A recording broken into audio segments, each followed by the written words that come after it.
پچھتاوا۔ موسم برسات اپنی خوبصورتیوں اور ذائقے دار پھلوں کے ساتھ ختم ہو چکا تھا۔ درختوں کے پتے تیزی سے گر رہے تھے اور سردیوں کی آمد تھی۔ ایک امرود کے درخت پر ایک ننھی سی چڑیا نے گھونسلہ بنایا ہوا تھا۔ چڑیا کا نام ہیبل تھا۔ اس گھونسلے میں اس کے بچے رہتے تھے، مگر جب وہ بڑے ہوئے تو ایک دن ہیبل کو بتائے بغیر ہی ایسے اڑ کر گئے کہ واپس ہی نہ آئے۔ ننھی ہیبل پہلے ہی ان کی وجہ سے اداس رہتی تھی۔ پھر جب سردیاں آئیں تو باقی پرندے بھی اپنے اپنے گھونسلوں میں دبک گئے۔ اب اس امرود کے پیڑ سے امرود بھی تقریباً ختم ہو چکے تھے، بس ایک آدھ امرود باقی رہ گیا تھا۔ امرود کے تنے میں چند بڑی بڑی چیونٹیاں رہتی تھیں۔ ہیبل سارا دن شاخ پر بیٹھی ان چیونٹیوں کو دیکھتی رہتی۔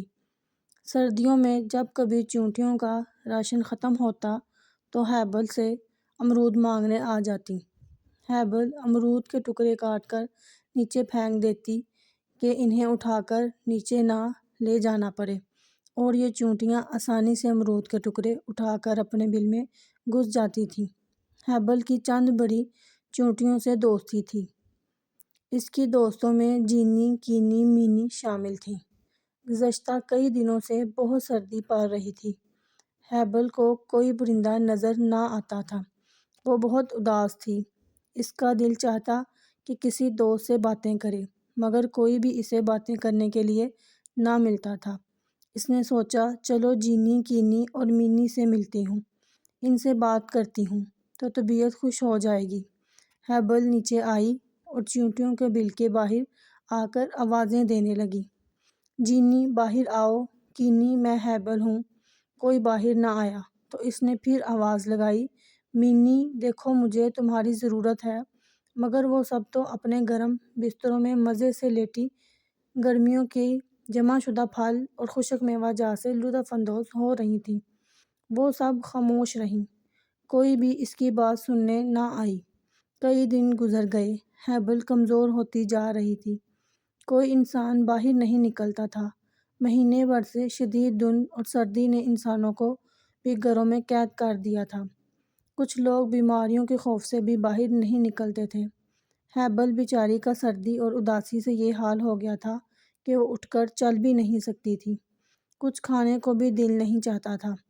پھر ایک دن جب چیونٹیوں کا کھانا ختم ہو گیا تو پھر وہ اپنے بستر سے اٹھی کہ کھانے کے لیے ڈھونڈے، مگر باہر طوفانی بارش سے ہر طرف پانی جمع ہو گیا تھا، یہاں تک کہ پانی چیونٹیوں کے بل میں بھی گھس آیا اور ان سب کا کھانا بھی خراب ہو گیا تھا۔ چیونٹیاں سر پر پاؤں رکھ کر باہر بھاگیں۔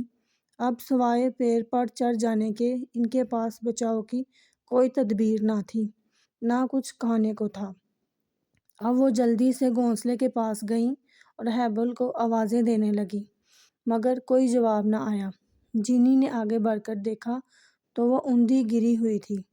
تینوں نے اندر جا کر اسے سیدھا کیا، مگر وہ تو بے سدھ پڑی رہی کیونکہ ہیبل مر چکی تھی۔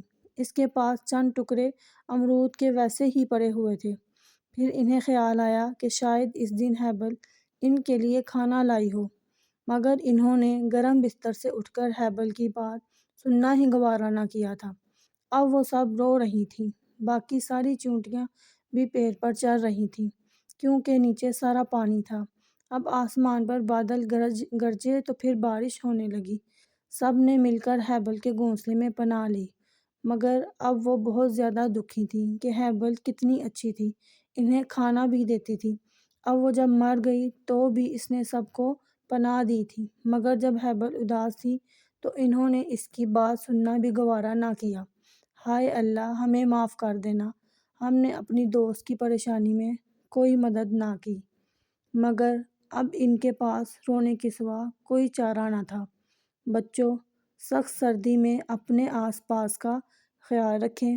کسی بچے، بوڑھے یا غریب کو آپ کی مدد کی ضرورت تو نہیں، تاکہ آپ کو بھی پچھتانا نہ پڑے۔